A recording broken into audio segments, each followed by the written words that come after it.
Okay, so you guys know how sometimes you hear a story and you're just like, wait, what? Well, buckle up because this one is a doozy. We're talking about Meghan Markle and Prince Andrew. Yeah, you heard that right. Potentially being linked way before Prince Harry ever entered the picture. It sounds absolutely wild, right? Like something out of a bad royal fan fiction. Now, if there's anyone who loves stirring the royal pot with actual receipts, it's Tom Bower. This guy has built a whole career out of digging up uncomfortable truths about the royals, and his latest claims? They are truly something else. He's dropped what he calls shocking receipts that suggest these two unlikely names had connections long before anyone in the public ever knew. Think about it. On one side, you have Meghan, who basically sold herself to the world as this Hollywood humanitarian sweetheart all about good causes and making a difference. And on the other, you've got Prince Andrew, who, let's be honest, has spent decades doing his absolute best to sink the monarchy's reputation faster than a yacht in a storm. These two, together,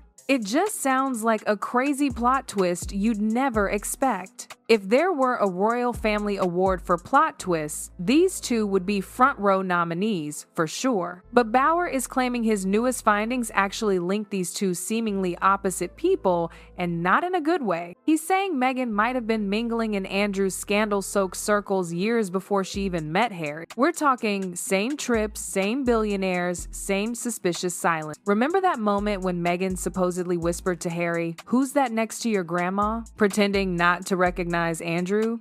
Yeah, Bower basically says that entire Innocence Act deserves an Oscar. Because once you start connecting the dots, the timelines, the yachts, the stopovers, the deleted interviews, you start seeing a connection hiding in plain sight. And speaking of yachts, there's this whole thing about Karita Shuliak, who was Jeffrey Epstein's girlfriend. The only time she traveled anywhere was with him. And then there's a question about who was in the other end with her Panama hat. Now, the transcript quickly pivots from that, but it sets this whole tone for the kind of circles we're talking about here. This isn't just about tea and crumpets, folks. So let's rewind a bit back to Meghan's younger days. According to Bower's investigations and some chatter that's resurfaced online, Meghan Markle apparently didn't spend as much time at Northwestern University as you might think. We're talking 2001 here. While most students were probably freaking out about exams and going to frat parties,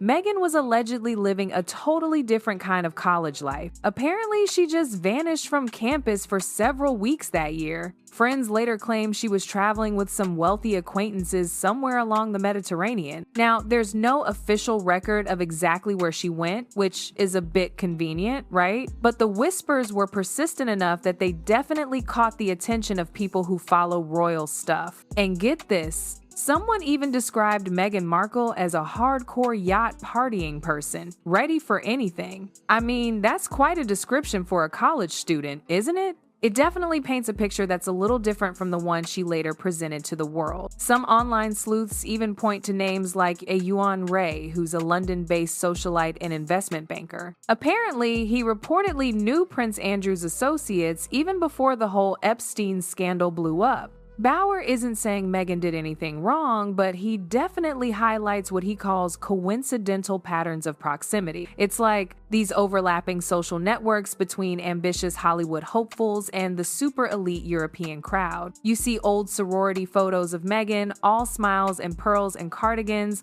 looking totally normal. But then you hear these stories like from a former peer quoted in a UK tabloid saying she vanished for a while and came back with stories that didn't quite add up. Now, maybe it was just an adventurous summer, who knows? But Bower notes that the timing put her right smack in the middle of these luxury circuits, the ones often frequented by Andrew's friend. And this was long before the world ever imagined their names would be in the same headline. And you have to wonder, if those early yacht whispers were just harmless gossip, why do the same names keep popping up years later, always right before Meghan's next big move? It's almost like a pattern, isn't it? Then, after college, Meghan's official story talks about her broadening her horizons with study programs in Spain and Argentina. Sounds innocent enough, right? But according to some entertainment columnists and travel blogs that have been dug up by royal watchers, those early 2000s years were kind of a blur. Madrid,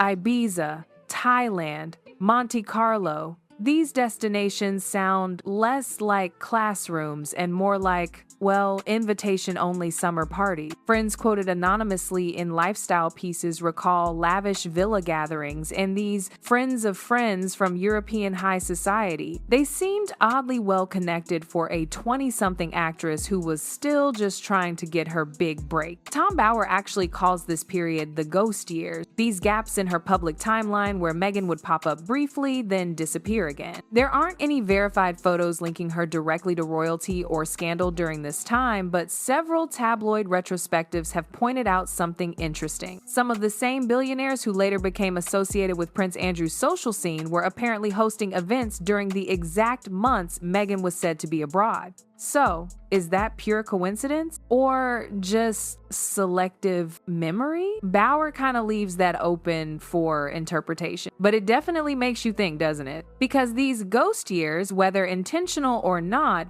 built a subtle bridge between a rising Hollywood hopeful and some of Britain's most exclusive drawing room. And as we're about to see, that bridge would eventually lead straight to a surprising city and an even more surprising royal encounter. Okay, so Meghan's got these ghost years where she's jet-setting, right? And during this time, it's not just about party. She's also apparently getting really interested in the UK, especially the press. According to one British journalist, she was asking a ton of questions about how all the royal stories worked way before Suits was even a thing. Other people mentioned she really admired British fashion circles, you know, the kind that mix entertainment with aristocracy. Now, if you're a supporter, you'd say that's just ambition, right? Smart career move. But if you're a skeptic, you might call it calculated curiosity. Either way, those European ghost years totally built a bridge, a subtle one, between this rising Hollywood hopeful and some of Britain's most exclusive drawing room. And trust me, that bridge was about to lead her straight to a very surprising city and an even more surprising royal encounter. Fast forward to 2012, Meghan's career is finally starting to take off a bit. She's got a recurring role on Suits, some magazine features, her first taste of international promotion, so she gets invited to Hong Kong for a fashion event and a publicity tour.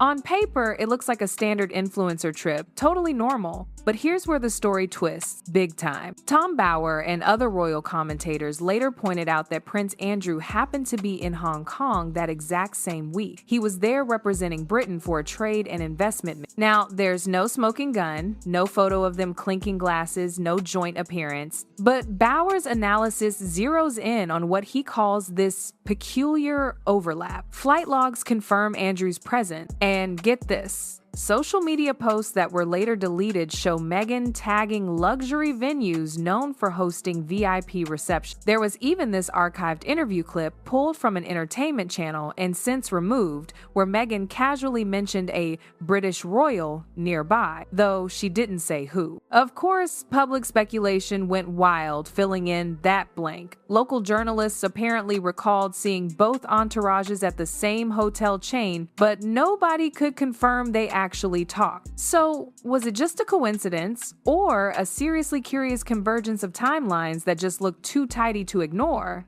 Royal watchers called it the first visible intersection between Meghan's Hollywood ascent and the monarchy's inner workings. And if Hong Kong was just a coincidence, well, it was one that totally foreshadowed the storm ahead, because the names, the venues, and the patterns were about to repeat, only this time, way closer to the royal doorstep. Now, if you know anything about Hollywood, you know Soho House is like the spider at the center of the web. It's where all the connections happen, and guess who was basically living there between 2014 and 2016?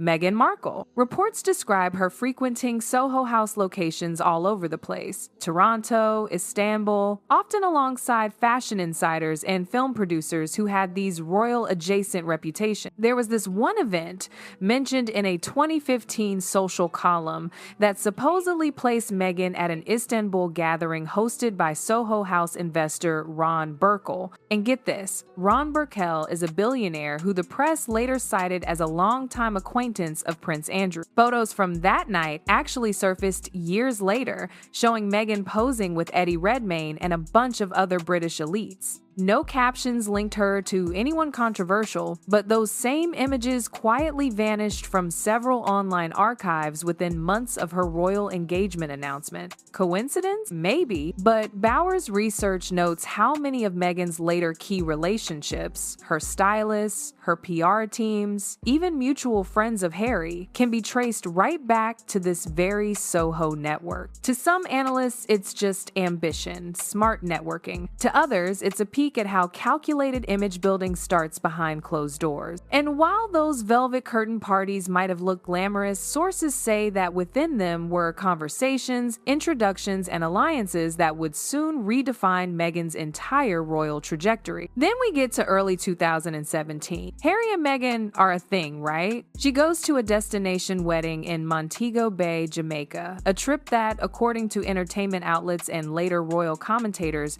raised more than a few eyebrows. Officially, she was there as Prince Harry's guest, celebrating one of his close friends. But here's where it gets weird. Several tabloid reports and travel leaks noted that Meghan's flight arrangements didn't quite match Harry. While Harry allegedly flew commercial with friends, sources told British media that Meghan arrived via a private jet reportedly connected to Ron Burkell. Yep, the same businessman earlier linked to both Soho House and royal acquaintance. And who was on the guest list for that weekend? Familiar names from both Meghan's Hollywood world and Andrew's extended family. Multiple outlets confirmed that Princess Eugenie, Sarah Ferguson, and Prince Andrew were all present at nearby events during the same period. Yet, despite dozens of public photos surfacing from the wedding, not a single one showed Meghan and Andrew in the same frame. Some online forums later labeled that a strategic absence. In Oprah's now famous interview, Ferguson denied ever meeting Meghan before Harry, even though commentators suggested their circles had overlapped early. So, was Jamaica just a romantic getaway, or did it mark the moment when separate royal storylines quietly crossed paths? And if those blurred photos and missing shots were coincidence, they were coincidences timed with near-perfect precision. By the time Meghan's engagement to Prince Harry officially broke as global news,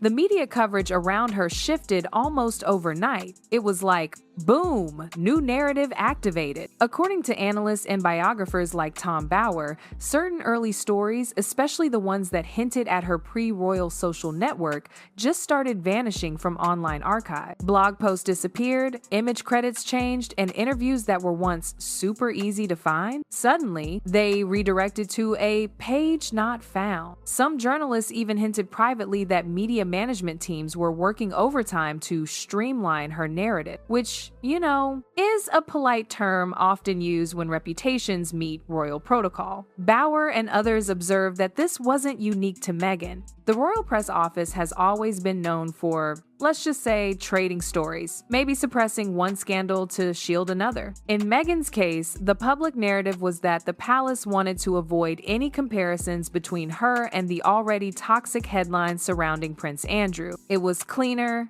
safer, to present her as this newcomer, totally untouched by royal controversy. Social media observers actually started compiling before and after examples of coverage, showing how the tone and phrasing subtly softened after 2017. Nothing illegal, just really careful editing of perception. A masterclass in image control, honestly. To supporters, it was smart PR. To critics, it was coordinated erasure. And when Bauer hinted that his upcoming book contained the receipts that others refused to print, royal watchers knew the next chapter was going to be anything but quiet. So, when Tom Bauer finally releases his 2022 biography, Revenge, the palace usually winces, and this time was no exception. In that book and in subsequent interviews, Bauer described his research as a collection of open secrets and verified overlaps. He gathered it from dozens of insiders. Now, he never actually alleged wrongdoing, but his notes, often labeled online as the Bauer receipts,